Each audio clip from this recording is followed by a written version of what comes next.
खबर देंगे आपको। चेयरमैन मोहसिन नकवी की ज़ेर सदारत पीसीबी के बोर्ड ऑफ गवर्नर्स के खुसूसी इजलास में वर्ल्ड चैंपियनशिप ऑफ लेजेंड्स के दोहरे मयार और मुतासबाना रवैये पर शदीद मायूसी और सख्त रद्द-ए-अमल का इजहार किया है।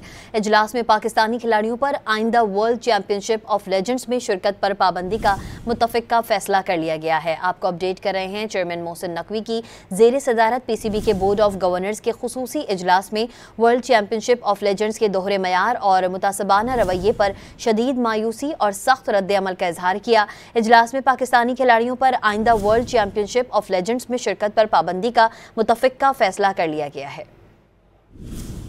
आपको अपडेट कर रहे हैं। चेयरमैन मोहसिन नकवी की ज़ेर सदारत पीसीबी के बोर्ड ऑफ गवर्नर्स के खुसूसी इजलास में वर्ल्ड चैंपियनशिप ऑफ लेजेंड्स के दोहरे मयार और मुतासबाना रवैये पर शदीद मायूसी और सख्त रद्द-ए-अमल का इजहार किया।